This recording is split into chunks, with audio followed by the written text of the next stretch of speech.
Oh, hi. You may be wondering what I'm doing with my toolkit. I open a garage? Nah. So you're with Vivin from Bikestick Global. I'm going to tell you what accessories I'm going to install for my next long ride to Mangalore. So when you talk about long route, आप सबसे पहले एक navigation device के बारे में सोचोगे और आपका नेविगेशन डिवाइस करंटली आपका फ़ोन होता है। आप नहीं चाहोगे कि आपका फ़ोन आप 10 बार जेब से निकाल के चेक करे कि मैं कौन से रोड पे हूँ, क्या टर्न लेना है क्या नहीं। So the best part is to have a right mobile mount. So जैसे हम मोबाइल माउंट की बात करते हैं, सबसे पहले चीज़ हमारे दिमाग में क्या आता है, हमें 2 फ़ोन कैरी करने पड़ते हैं। क्यों? सो अब आपका एक्सपेंसिव फ़ोन जब एक चीप मोबाइल माउंट पे लगाते हो तो आपका जायरो या कैमरा खराब हो सकता है। बट मैं सजेस्ट करूंगा कि आप एक डैम्पर वाला ले लो, जिससे आपका फ़ोन के जायरो एंड कैमरा दोनों भी सेफ रहें। तो मैं यूज़ करने वाला हूँ येलोफिन का मोबाइल माउंट, जो कंप्लीट वाटरप्रूफ है, डैम्पर के साथ है। You get an option of 15 watts wireless and 20 watts Type-C charger. So I'm going to put the link in the description for you to find out this particular product. As well, you can check out more mobile mount with dampers on our website as well. So what next we have? We have a top rack. So top rack क्या काम करता है ये? So अगर आप एक solo rider हो तो आपका सॉफ्ट लगेज आपके पिलियन सीट पे आ जाएगा। What if you have a pillion?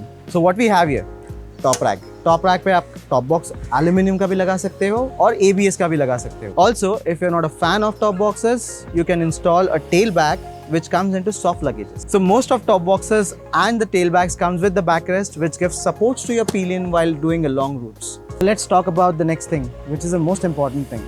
Brake pads. So most of bike organic brake pads के साथ आते हैं, बट अगर आपको बाइट फोर्स थोड़े बेटर चाहिए तो आप सेरामिक यूज कर सकते हो, जैसे क्रैंक, वेसरा, और उससे बेटर दैट इज सिंथर्ड which comes in EBC. So currently I've changed both my brake pads to crank one for my next trip. So after BS6 compliance, सारी बाइक्स की headlights LEDs हो गए, which are not up to the mark while riding in nights. So what we have next?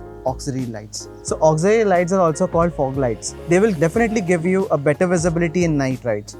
So fog lamps आपको कई तरीके के आएंगे, जिसमें वॉट्स भी आता है, स्पॉट भी होते हैं, स्प्रेड भी होता है। तो वो आपका प्रेफरेंस होता है कि आपको कौन सा लाइट्स लगाना है। किसी को बहुत ब्राइट लाइट चाहिए with better watts. So some prefer to have the smaller compact lights on their bike. So I'm that second person. मुझे compact और छोटे पसंद है. So I'm gonna install the HG 60 watts spot beam mini. So most of the bike companies आपकी warranty avoid कर देंगे अगर आपने लाइट उनके बाइक के वायरिंग हार्नेसेस में लगा दी, which will also not give you 100% potential for your light, और आपकी बैटरी पे भी इम्पैक्ट होगा। तो आप वो नहीं करना चाहोगे, राइट? सो हमें क्या करना चाहिए?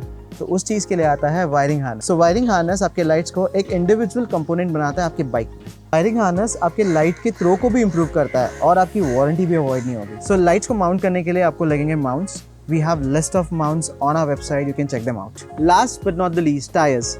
जैसे कि आप देख सकते हो मेरे टायर्स में क्रैक है, which is very risky to do a long route. I don't want to be in this situation. Tyre change करने का रीज़न ये होता है ताकि आपको better stability and better grip मिले, चाहे इट्स रेन, समर और winter. Secondary, I am gonna change my tyres to Apollo H1 for my ride for sure. So I hope ये वीडियो आपके लिए हेल्पफुल रहा आपके नेक्स्ट राइड के लिए। ऑल्सो आप जितने भी प्रोडक्ट्स मैंने आपको बताया है वो सारे हमारे वेबसाइट पे आपको मिल जाएंगे। स्पेशली अगर आप मुंबई के हो तो आप हमारे स्टोर पे विजिट कर सकते हो, जो सांता क्रूज एंड मलाड में है। सो सारे प्रोडक्ट के लिंक्स एंड एड्रेसेस आपको मिल जाएंगे डिस्क्रिप्शन में। I will see you in the next videos. Cheers.